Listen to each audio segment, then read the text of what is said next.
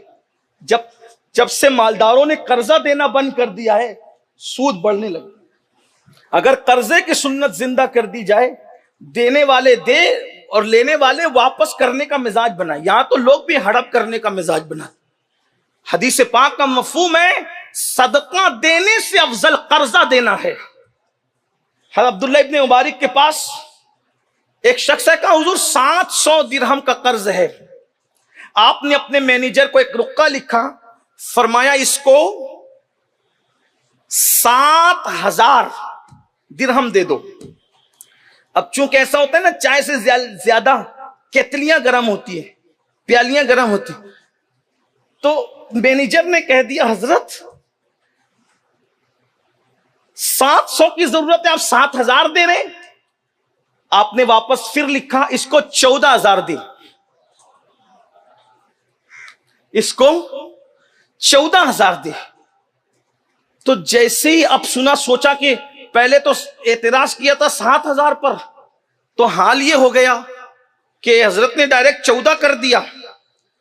تو اب اگر میں کوئی اعتراض کرتا ہوں تو کہیں ایسا نہ ہو کہ حضرت کچھ اور بڑھاتے ہیں۔ تو ایسی حالت میں اس نے جیسے ہی دیکھا کہ حضرت فرما رہے کہ 14000 دے، اس نے 14000 دے دیا۔ اور جب 14000 دیا تو بعد میں حضرت سے پوچھنے لگا حضرت یہ بتائیے کہ آپ نے اس کو ضرورت تھی 7000 کی، 700 درہم کی، اور آپ نے اس کو سیدھا 7000 دے دیا۔ پھر میں نے عرض کیا تو آپ نے کہا کہ اس کو 14000 دے دے، تو آپ نے 14 کروا دیا، حضور اس کی وجہ کیا ہے؟ تو اس وقت حضرت سیدنا عبداللہ ابن مبارک رضی اللہ تعالیٰ کیا پیاری بات ارشاد فرماتے اللہ کے بندے، دراصل بات یہ ہے کہ اللہ کے رسول صلی اللہ علیہ وآلہ وسلم نے ارشاد فرمایا جب تو اپنے کسی مسلمان بھائی کو ایسی خوشی دے، ایسی خوشی جو اس کو اچانک خوش کر دے، اچانک خوش کر دے، تو اس سے کیا ہوگا؟ حضرت عبداللہ ابن مبارک فرماتے ہیں کہ اللہ کے رسول صلی اللہ علیہ وآلہ وسلم نے فرمایا جب تم کسی مسلمان کو اچانک میں خوش کر دیتے ہو، اللہ تمہیں اسی وقت بخشش کا پروانہ عطا کر دیتا ہے، تمہیں بخش دیتا ہے۔ تو کہا پھر 7 پر جب میں نے اعتراض کیا تو آپ نے 14 کیوں لکھ دیا؟ تو عبداللہ ابن مبارک کہتے ہیں دراصل 7 پر جب تو نے اعتراض کیا تو 7000 اس کو پتا چل گئے تھے، اب دوبارہ اچانک خوشی دینے کا مطلب یہ تھا کہ اس سے بڑھ کے اعلان کیا جائے تبھی تو اس کو اچانک خوشی ہوگی۔ تو کہا اس لیے میں نے 14 لکھ دیا تاکہ حضور کی امتی کو اچانک خوش کر دوں، اور اچانک ادھر خوش کروں گا قول رسول کی بنیاد پر میری بخشش ہو جائے گی۔ پوچھا یہ بتاؤ مینیجر صاحب 14000 میں اگر اللہ کی بخشش مل رہی ہے، سستا سودا ہے یا مہنگا سودا ہے؟ اچانک دل خوش کرنا، اس کا مطلب لوگوں کے ساتھ ایسا کرو اچانک اس کا دل خوش کر۔ بعض صوفیاء تو ایسے تھے جنہوں نے پوری زندگی کسی کی میت کی خبر نہیں دی، کسی کو کہ بھئی کہیں اس کا دل دکھی نہ ہو جائے، یعنی وہ لوگوں کو خوش کرنے والے تھے۔ آئیے ایک حدیث پاک اور سن لیتے ہیں، اس کا مفہوم اور بات مکمل کرتے ہیں۔ حضرت سیدنا ابو ادریس خولانی رضی اللہ تعالیٰ فرماتے ہیں کہ میں دمشق کی جامع مسجد میں داخل ہوا تو میں نے دیکھا کہ ایک بہت خوبصورت جوان ہے اور اس کے دانت بہت چمکدار ہیں، بڑے خوبصورت سے اس کے دانت بھی ہیں۔ تو جب میں نے دیکھا کہ یہ اتنا خوبصورت جوان ہے، پھر اس کا حال یہ تھا کہ جب بھی کسی معاملے کے اندر لوگ الگ الگ رائے کا شکار ہو جاتے تو سب اس جوان کی طرف رجوع کرتے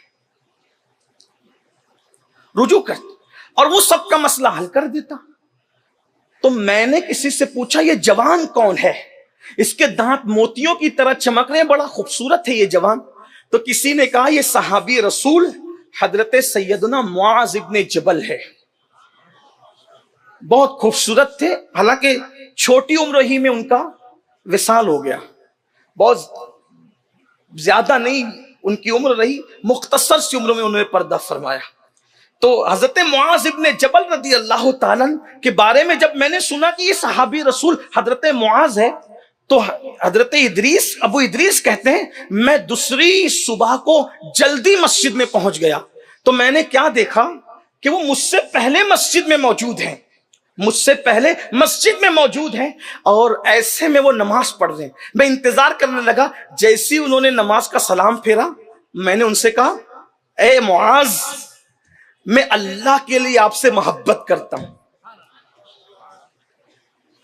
کر کے دیکھ لو نا اس کا صلہ کیا ہے، ذرا آپ سمجھیں. بہت نفرتیں کر چکے ہو، نفرتوں کے سوداگر مت بنو، امن و محبت کے سفیر بنو.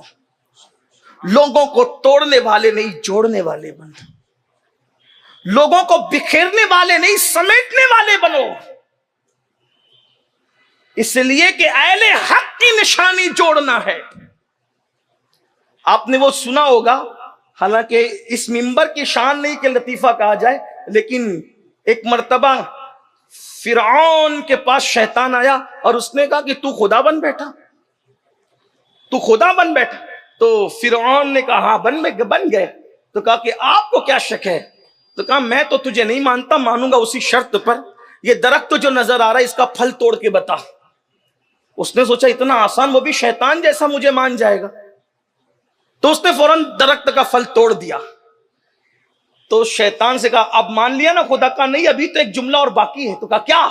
کہ اس کو جوڑ کے بتا. کہا وہ تو میں نہیں کر سکتا، وہ تو میں نہیں کر سکتا. اس لیے کہ اہل باطل جوڑ ہی نہیں سکتے. اسی لیے دیکھ لو 1857 کے بعد مسلسل امت ٹوٹ رہی ہے، اس لیے کہ باطل فرقوں کا ظہور ہی ہندوستان میں 1857 کے بعد ہوا. ورنہ جب تک کہ اہل حق رہے یہ امت ہر محاذ پر متحد رہی. اہل حق کا. اور لوگ کہتے ہیں، امام احمد رضا کو گالی دیتے ہیں کہ وہ تو تکفیری فرقے کا سرگنا ہے. میں کہتا ہوں اپنے وقت کے سب سے بڑے عظیم داعی اتحاد کو دنیا امام احمد رضا خان محدث بریلوی کہتے ہیں.